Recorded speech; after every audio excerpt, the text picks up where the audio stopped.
Bom, vamos para mais uma análise de caso clínico, um caso clínico bastante interessante, pacientes com grandes volumes.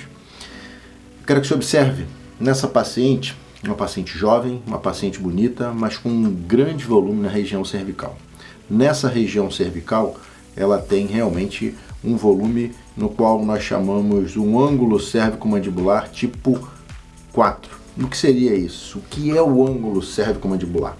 Ângulo cérvico-mandibular é um ângulo formado por uma linha imaginária que vai na borda anterior do músculo esternocleidomastoide e uma linha imaginária que passa na borda da gordura nessa região. Deixa eu desenhar isso melhor, vai desaparecer aqui, eu desenho melhor para vocês. Então, uma linha imaginária que passa no ângulo no esternocleidomastoide e uma outra linha que passa margeando a região de gordura. Esse ângulo formado nessa região aqui, ó, que eu marquei para vocês, é chamado ângulo cérvico-mandibular. Então a paciente tem um ângulo cérvico-mandibular tipo 4.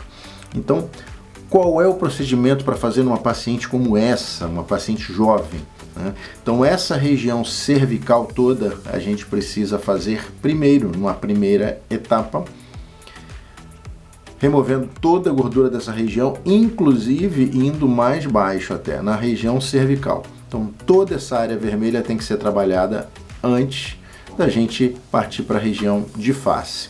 Então observe que a técnica ela é muito precisa. Um pertuito na região submentual e 2 pertuitos, um na região de tragos do lado direito, outro tragos do lado esquerdo. Nós conseguimos desenhar toda a face dessa paciente, como vocês vão ver nesse caso clínico. Então vamos lá, recapitulando. Primeiro sempre fazemos região cervical, base da mandíbula, ângulo, toda a região cervical, submandibular e até essa região onde tem esse colar de gordura na base da cervical.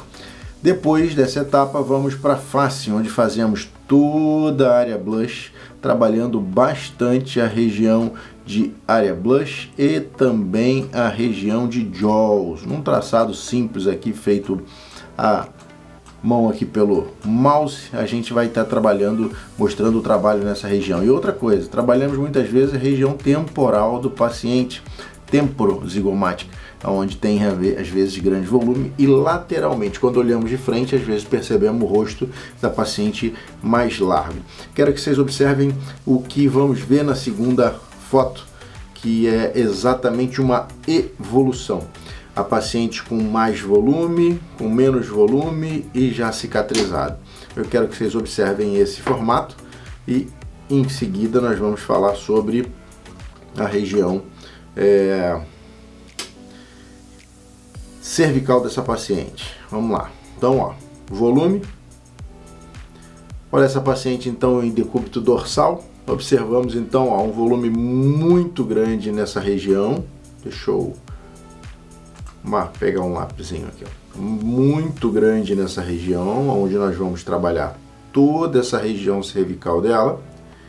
Depois ainda trabalhamos a região de face, onde fazemos um delineamento da área blush, diminuímos jaws, trabalhamos toda essa região, fazendo uma redefinição.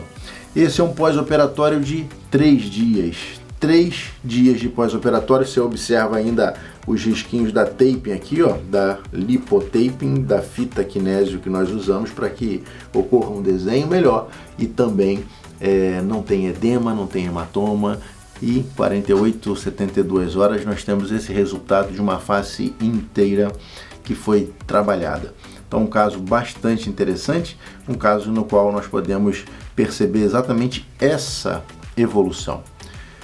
Trabalhamos então, recapitulando, região cervical e ângulo,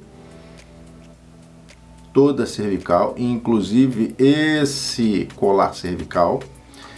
Depois, imediatamente, face, trabalhando a região de área blush.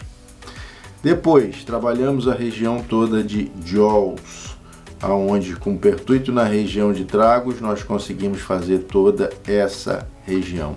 Em resumo, fazemos um redesenho da face dessa paciente, deixando assim um caso lindo, maravilhoso, uma paciente com grandes volumes, no qual a gente consegue fazer uma transformação simplesmente com a lipoescultura cérvico-facial. Utilizando ainda gordura para fazer enxertia no mento, trabalhamos região do nariz, olheira, região de malar, região de ângulo também foi trabalhado, quer dizer, a redefinição, o redesenho dessa região de face.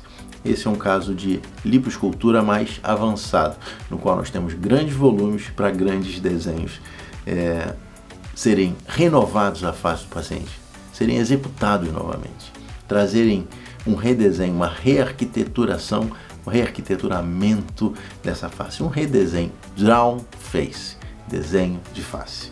Esse caso, para você ficar aí com gostinho de saber que você pode fazer.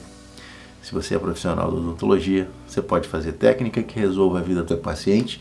E se você é paciente, saber que a gente consegue hoje, com as técnicas de lipoescultura cérvico-facial 4D, dar esse desenho ao seu paciente. Um grande abraço.